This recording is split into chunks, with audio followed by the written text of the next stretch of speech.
Critical decisions, critical times.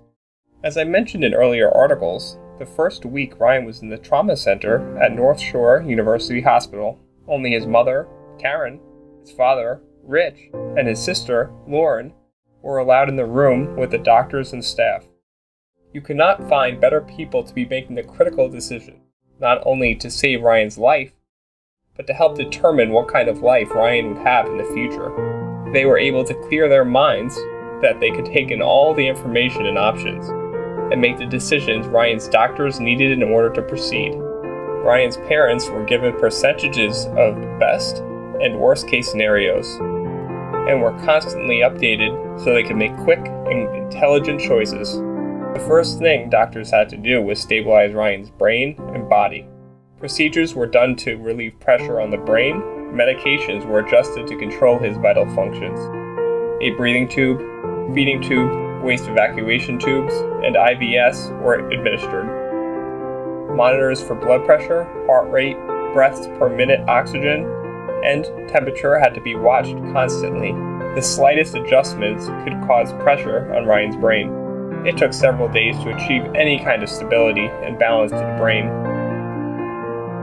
He was still touch and go, but doctors had to start repairing Ryan's broken body.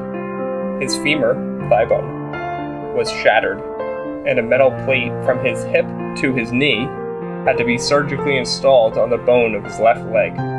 It was not possible to do the surgery on an operating table like they normally would, since laying down would severely increase the pressure on Ryan's brain. Instead, they had to perform the operation in an almost standing position. The surgeon did not have the time or ability, under those difficult circumstances, to set the leg perfectly. It took 3 more surgeries to accomplish that. Nurses would regularly have to suction the fluid out of Ryan's lungs, and x-rays were taken daily to make sure Ryan wasn't developing pneumonia. Ryan needed additional surgeries, but after the surgery on his leg, he developed an infection that was difficult to get under control. Almost 2 years later, when he went in to have his leg corrected, the infection was discovered hidden under the metal plate. So, at the end of the week, Ryan was in a coma, running a temperature, and everything was still touch and go. The first days. Grandpa, as I am writing these articles, I have an opportunity to go back and review how Ryan's care and healing success evolved from actions we took during those first days. Here are some of the important things we learned. So, when you get the call, and you are the parents, guardians, spouse, person, or persons who will make the decisions, take action. Get to where you have to go. Meanwhile, contacting the people in your support group that will get things moving. Try to have someone with you whenever you meet with the doctors. That way, one will talk and the other listens. This will allow you to ask the right questions and go over it with your partner afterward. So, you have all the facts and choices clear in your mind. Ask for God's guidance that you will make good choices and decisions. Create a support group. Have people you love, trust, and respect. No negative people or anyone who will take energy away from the group. People who might need consoling or extra attention. The group is there to support the people making the decisions. Parents, spouse, etc. Create a positive atmosphere, calm and reserved. When I think back to that first night with Ryan walking into that waiting room, it could not have been a more positive, uplifting mood. One that Ryan's parents and sister must surely have felt. After all, we couldn't do anything for Ryan except to pray, or make any of the critical decisions. We were there for the people who could make those decisions. I keep mentioning the positive energy in the waiting room, and I want to explain. It was not loud, or boisterous, phony, or can-do rah-rah at all. But there were no long faces. Everyone was engaged in normal, meaningful conversation. There were no tears. There were no tears, just love and positive energy. An understanding that this was another challenge to be faced in life. Pray. It works. It will guide you along the journey, keep you on the right path. Ryan must have felt our prayers and love, because he chose to come back. Be positive. I use this word a lot, and I want to be clear about what I mean. It means moving forward, making good, clear choices based on the facts and your own personal moral compass. You are never choosing what you want, but what is best for the people involved. Most importantly, the ones who have to make the hard decisions. Once again, asking God's advice helps. 24/7 family attendance. As I wrote in the last article, a family member was with Ryan at all times. The first thing it accomplished was showing the doctors, nurses, therapists, and supervisors how important it was to us that Ryan got the best care possible, not by intimidation, but instead by how much we obviously cared for him. That always encouraged Ryan's professional caregivers to be at their best with us, and to take the time to explain to us what they were doing and why. Some family member was present for every examination or treatment, and could therefore be educated by asking questions or clarification of what had to be done. We were there also to attend to Ryan. Even though he was in a coma, he was often very agitated, and was constantly trying to pull his tubes out, including all night long. It required constant vigilance. The hospital staff could never have had that level of attention. As time went on, we were able to do that more and more for Ryan, to keep him clean and safe. Since the nurses and therapists spent the most time with Ryan and others in similar conditions, they can give us very helpful advice based on their experience. All the information from the examinations, doctor conferences, observations, progress, tiny steps forward, were recorded in a logbook for all responsible parties to see. All that information, for example, the temperature of his shower, as he was very sensitive to hot water, got passed along to everyone who tended to Ryan, including doctors, supervisors, nurses, aides, and his family caregivers. It was incredibly helpful and important. When you get that call. My wife and I were in our New Jersey home when I got the call from my son, Richard, about Ryan's accident. It didn't look good for Ryan. The doctors were preparing his parents for the worst. I just wanted to know if Ryan had any vital signs. They were extremely weak, and it didn't look good, but he had vital signs. I said, "We're on our way." The hospital was nearly 2 hours away, so I asked my wife, Chris, to drive. I didn't know how I could possibly handle driving, and she felt able to do it. This turned out to be a good decision, as I was really able to focus during the drive. Ryan had vital signs. He was strong and healthy. He played soccer, and he was on the high school wrestling team. That was the threat I was looking for. I prayed that he would make it through the night. Every hour he survived, I felt his chances would improve. When we got to the hospital, the waiting room was packed and filled with energy. Family and loved ones. Ryan's best friend's mother drove her son to be there. Ryan's parents' friends, even one of Richard's customers drove a long way to be there. Friends and family all across the country were starting prayer groups for Ryan. The love and positive vibes flowing through that room lifted everyone's spirits, and any negativity just faded away. It allowed everyone who would be involved with Ryan to stay focused and just to move forward. Unbeknownst to us later, that night set up the solid foundation for the long journey ahead of us and the challenges to come. Ryan survived the night. He had a traumatic brain injury and was still not responding to any stimulation. His vitals were still very weak. The doctors still gave him a little chance of survival, and an even slimmer chance of recovery. Only Richard, Karen, Ryan's mother, and Lauren, Ryan's sister, were permitted to be with Ryan and the doctors. So they all spent the next several days at Ryan's bedside. It was then decided that someone from the family would be with Ryan day and night. We formed a team to support Ryan every minute in his fight for survival. Since I was retired, I was able to take the day shift during the week. As a family, we filled up every possible hour, watching and caring for Ryan.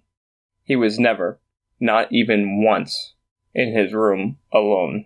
And this is something I strongly suggest. We kept a notebook to record everything we were told by the doctors, nurses, and therapists.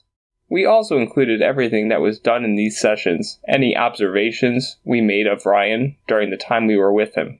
We found that these notes were valuable in terms of keeping track of what was happening at all times, so that every member of the team was on top of any new developments.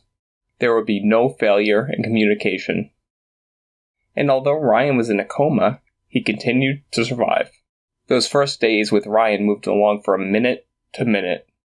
A 10-hour day was like 600 individual minutes.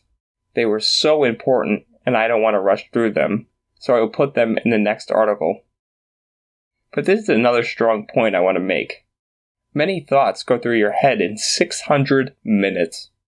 The way I was able to stay focused and positive was through my communication with God. I would run all my thoughts by God and ask for guidance. It always worked. Signed, GP, Grandpa. Grandpa, I asked my grandson Ryan if I could write some articles for his website. My thoughts being the many hours, days, and months I spent with Ryan during his hospitalization and aftercare. I feel my observations, experiences, and overall education can not only aid in helping the TBI sufferer, but family and loved ones as well. First, what I hope Ryan and his website accomplish. I remember the statement I heard from many sources. Most of the gains regarding brain function will happen in the first year to year and a half. After that, progress is slow. This statement turned out to be pretty accurate.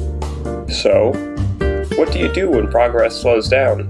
And you want to get more of your life back, be more self-sufficient? I would like to start my answer by telling a story of, I feel, great success about the blind.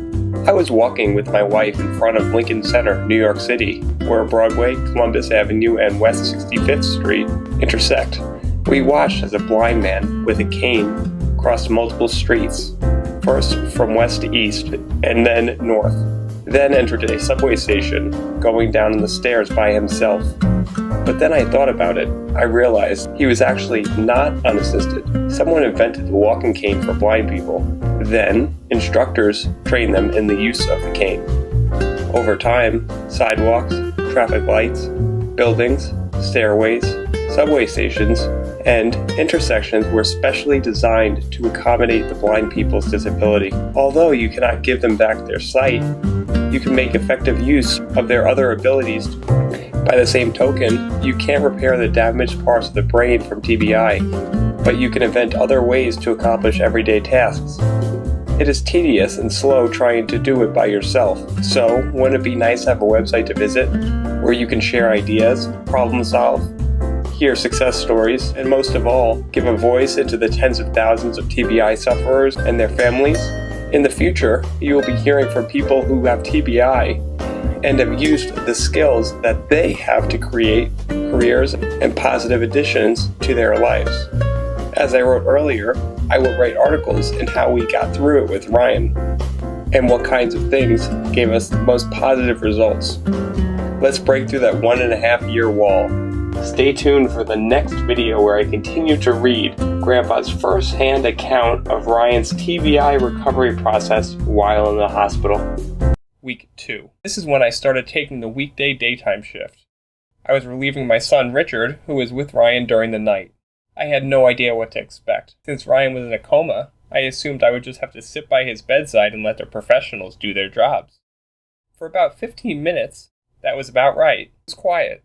My son went over all the monitors hooked up to Ryan and what the numbers meant, and the ranges that they should be in. Ryan had an infection, and it was causing the numbers that had to be taken into consideration to spike. Also, he had a breathing tube and a feeding tube down his throat that were causing problems. But doctors had to stop the infection before they could do the necessary surgeries to replace the tubes, with a tracheotomy to replace the breathing tube, and surgical insertion of a feeding tube go directly into Ryan's stomach instead of down his throat. Ryan could not breathe on his own. He needed a breathing machine. He was taking in food and liquid, so even more tubes were required to remove the waste. He had cuffs on his legs that would expand and contract to aid his circulation. Then the day started. Rich stayed with me so I can get into the routine. A nurse came in to change the linens, wash Ryan, and change his bedclothes, give him his meds, and adjust all the monitor hookups. Since Rich was familiar with the routine, He assisted the nurse.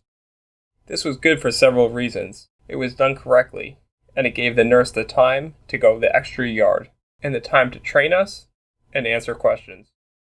Next, a team of doctors and trainees, and every other day, the head of the department, would come in and gather around Ryan, go over the charts and history, and decide the next plan of action. Soon after that, Rich left, and Karen, Ryan's mom, and Lauren, his sister, 13 years old and starting high school in a week, came in. Karen immediately started tending to Ryan. She would check him from head to toe, make sure any rash or bed sore was treated. At this time, she showed me the logbook and what information needed to be recorded. All medications or instructions were entered along with the time and quantity, and any problems were noted. In the future, the logbook evolved. More information was gathered. Karen would wipe all the surfaces with sanitizing wipes, as Ryan's infection was still the main issue. She would then meet with the staff responsible for Ryan's treatment. Social workers, therapists, and specialists would come by and explain the lighting, calming mood of the room. Ryan loved music, so Karen brought in an iPad and had Ryan's music playing in the background. There was no harsh light or noise. As the weeks went by, Karen and Lauren kept bringing familiar items and pictures from home. At about the third week, although he was still in a coma, Ryan's eyes were open. We would show him the pictures of familiar objects, and there was absolutely no response. We would talk quietly and explain what happened to him, and what was being done to heal him. He was told that his family and friends across the country were praying for him, and that when he was better, his dad would take him to Turks and Caicos on vacation. When Ryan talks about it now, he has a memory of trying to respond to all this, but couldn't. By the middle of the afternoon, things started quieting down, and I thought Ryan and I would have a restful afternoon. Although in a coma, Ryan's body still worked, and he would get agitated and start pulling on all the tubes and monitor cords, trying to pull them out. I had to stand over him, as gently as possible, move his hands away. That would not stop him for long, and he would get more determined to remove them. At one point, staff put giant mittens on Ryan's hands, but he managed to find a way to get them off. The point I want to make here is if someone wasn't with Ryan, he would have succeeded in pulling the tubes out. He was even tugging at the catheter again and again. All the tubes that were hooked up to Ryan had monitors, so alarms would go off. If it had continued, the hospital would have to take some kind of measures to prevent him from doing it.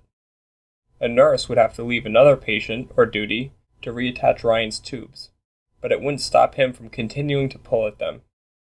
But because someone was always with Ryan, he was never successful at pulling at any of his vital tubes. Thinking about this now, what if someone wasn't there every minute to stop him?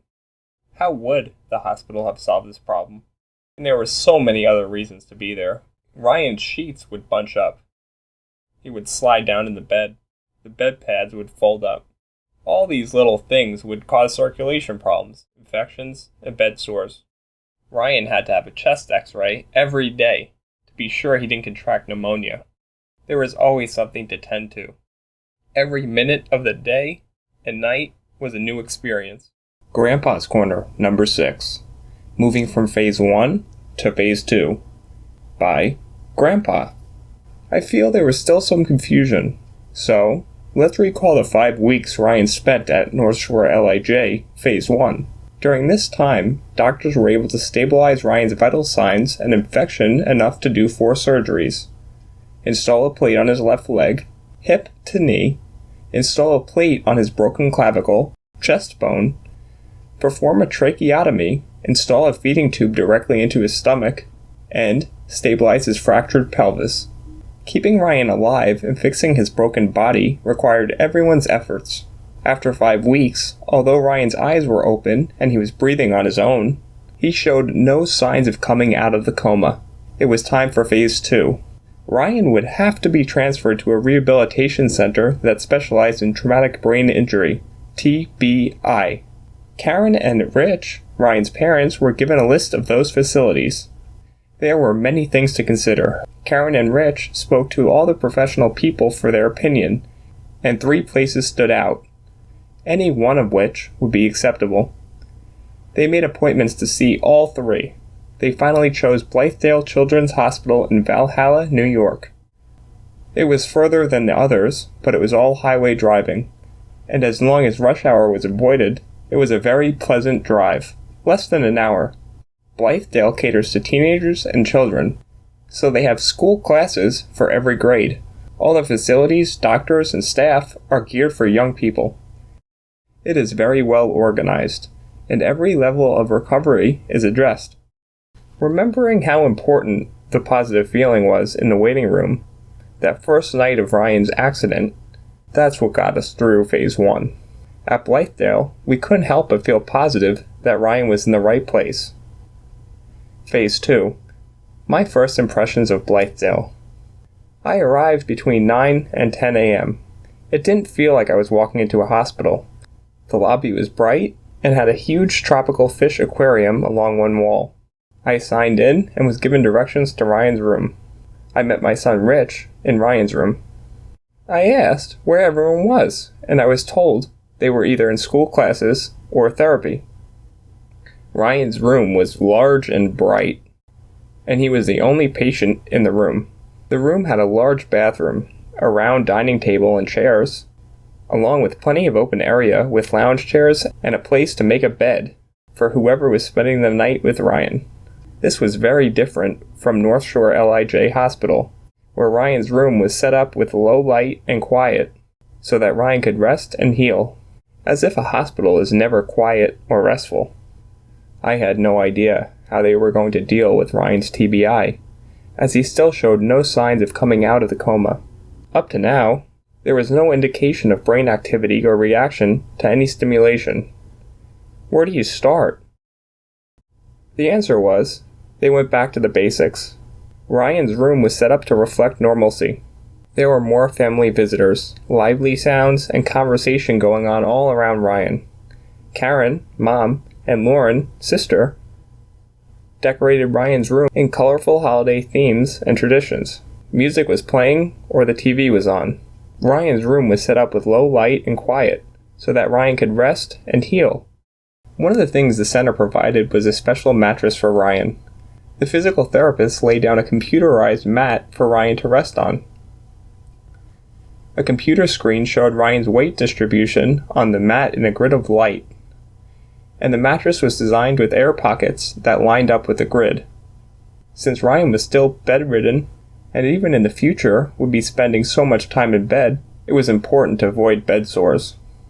The air pockets were adjustable to illuminate any hot spots, so that Ryan's weight would be carefully distributed for his comfort, circulation, and safety. Ryan was not able to exercise, but his physical therapist would massage and stretch all his muscles and joints for him. His speech therapist would touch and identify Ryan's mouth, then would place liquid droplets containing familiar smells and tastes on his lips and tongue. And so Phase 2 began. At Blythedale, we soon adjusted to the new routine. While at North Shore, it was all about quiet and healing. At Blythedale, it was all about work. We needed to get Ryan washed and changed and ready for every day. Doctors and staff would show up early each morning. They would examine Ryan from head to toe and order whatever tests were needed. Then they would review previous tests and feedback from therapists, adjust medications and therapies as needed, and set up the next plan of action. Meanwhile, we had to coordinate a schedule with Ryan's 4 therapists, 2 physical, occupational, and speech, on days and times for his treatment, and have him ready for when they came. Blythedale also had a program for young doctors in which they would spend 6 weeks at different hospitals as part of their training. The first doctor spent the first 4 weeks with Ryan before he was transferred to his next assignment. I don't remember his name, but he was a really nice guy. Very easy to talk to. He would come in usually sometime in the morning and examine Ryan, then try to get Ryan to respond to different kinds of stimuli. He had access to all of Ryan's medical charts, so he was always aware of Ryan's state. The log. Every doctor visit, therapy session, and observation, and their results were entered into the log. The first thing we would do, as our shift began, was to read the latest in the logbook. The first 2 to 3 weeks at Blythedale, Ryan was still non-responsive. His eyes would just stare into space. He would not react to any stimuli. But we did not get discouraged. Karen and Rich formed a great team of family, doctors, nurses, and therapists, all working towards one goal. The logbook was the glue that held all this together. We were always working on something. The first signs of life. During breaks after Ryan rested, even though he showed no signs of response, he would sleep after the sessions. I would stand by Ryan's bed and talk to him, and try some of what the doctors and therapists would do, just one-on-one. When I would talk to him, I would tell Ryan what happened to him, and what everyone was doing to make him better. But he would just lie there, staring into space. Then one day I saw his eyes meet my eyes. So I kept talking, and held his gaze for maybe a minute before he drifted off again. I couldn't wait to tell the doctors, but when they tried, nothing. My son Richard noticed the same thing, so we weren't crazy. It would take a couple of seconds, during which he looked like he was really concentrating, and then he would blink as instructed. I feel this eye-to-eye connection awakened Ryan's consciousness. As the days went by, Ryan's consciousness continued to grow, and finally the doctors, nurses, and therapists noticed. At first, Ryan couldn't react to their commands except with his eyes. It was at this point, about 8 weeks after the accident, that Ryan remembers being asked to do things, and really wanting to do them, but not being able to respond. This was a point I tried to make earlier. As Ryan became more conscious, it was easier to get his attention. So, doctors and therapists were able to do more of their work with him. Remember the young doctor I mentioned previously? It was his last week before being sent to his next assignment. He worked very hard to get Ryan to respond by giving a thumbs up. We could all see in Ryan's face how very badly he wanted to do it. He just couldn't make that connection between his mind and his body. But the next week, after the young doctor left, Ryan was giving a thumbs up on command. Not only that, but one of the days, my daughter, Jean, was visiting and she talked to Ryan. She asked him to smile. Well, his smile just lit up the room. And he hasn't stopped smiling since. What a joy that was, and still is. Now that Ryan was finally connecting with doctors and therapists, progress came quickly. The next big step was when my son, Kenneth, visited from Arkansas, since he too was wanting to participate in Ryan getting well. During one of his shifts, Kenneth was telling a funny story to Ryan's dad, Richie, about his own son, Kenny Jr. As they were laughing, they became aware of this strange sound, like someone was getting the wind knocked out of them. They looked over to see that Ryan was laughing right along with them. It was shortly after this event that I came in one morning to replace Ryan's grandmother. I entered Ryan's room, and the doctors and staff were all around Ryan's bed for their morning shifts. As I was going over some details with Ryan's grandmother, I suddenly heard a voice answering the doctor's questions, and I said to her, "Is that Ryan?" And she said, "Yes, he started talking this morning."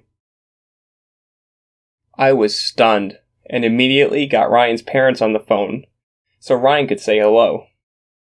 They immediately stopped everything they were doing, got Ryan's sister, Lauren, out of school, drove home to get their dog, and then the whole family drove to the hospital, all arriving within a couple of hours. What a celebration!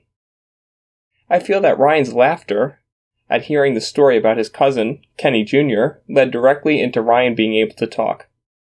And at this point, I want to point out that all the real breakthrough moments happen with family. I'm sure Ryan made these breakthrough moments more quickly because of the 24/7 family rule. We all worked hard to keep Ryan's spirits high, and a family member was always with Ryan to encourage him and keep things positive. We didn't just want Ryan to get his abilities back, we wanted him to have a happy, productive life. Once Ryan got his consciousness back, things moved at a rapid pace. The next 5 months were like watching a toddler grow into a 15-year-old. Speech therapy. Ryan had to learn how to speak, listen, write, and comprehend what he was hearing or reading. He had to be taught how to remember instructions, read stories, and answer questions on what he read. He had to learn how to swallow so he could start eating food. He still had the feeding tube in his stomach. The first food that he got by mouth after 4 to 5 months was applesauce. His therapist gave him a taste and asked him how it was. Ryan's face lit up, and he said, "It was delicious." Now that he could swallow, he got a lunch therapist. She would come in at mealtime and introduce solid foods, and soon he was eating his choice of food. Now that Ryan could talk and read, he started school. At first, the head of the education department, Mr. D, would give Ryan private lessons in order to evaluate what level was appropriate for him. And after 3 or 4 weeks, Ryan went to classes. The school was able to be a success because they were transporting disabled children there by bus from all the area programs, ensuring there would be enough kids to fill every level of classes. Occupational therapy. These are the skills for Ryan to learn to use in his everyday life. Starting with basic skills like washing, brushing his teeth, knowing the time of day, date, and month and year. Remembering his daily routine, what he ate, and what he did for the day.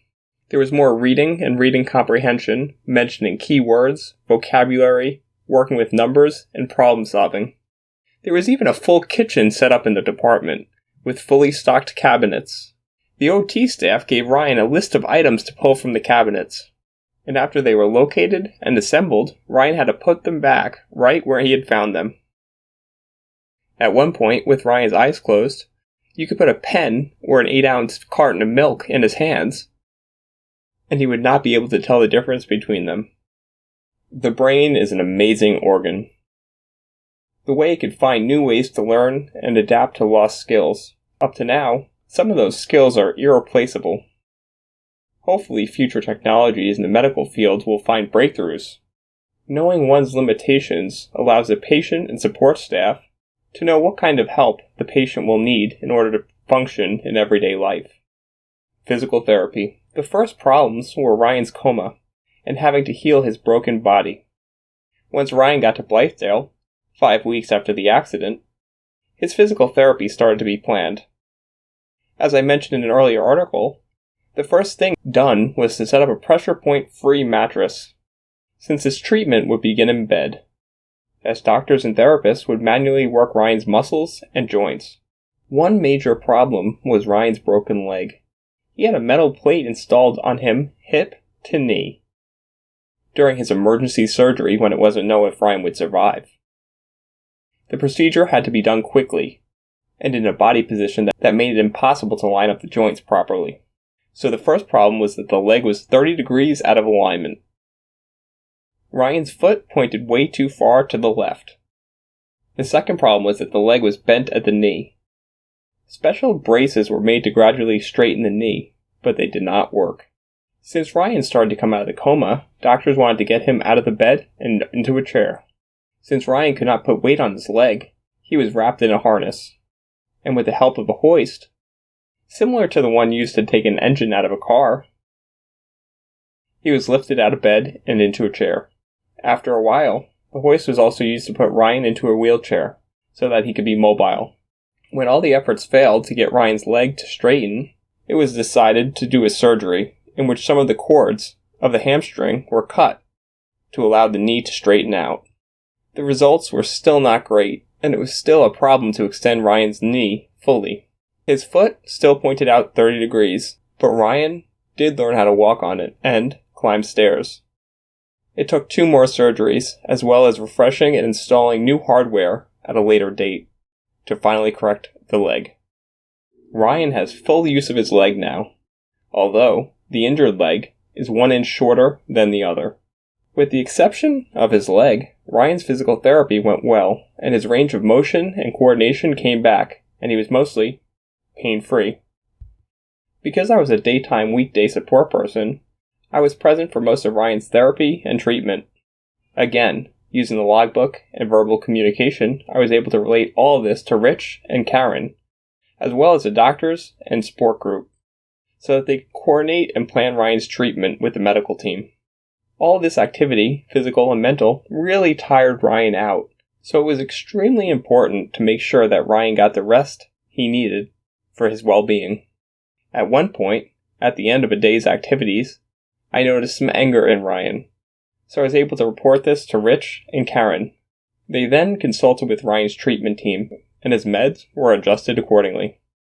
That was an example of the critical importance of Ryan's support team.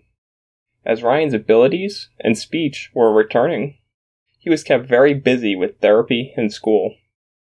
When he would finally get back to the room, he would need to rest. We would also get a chance to talk.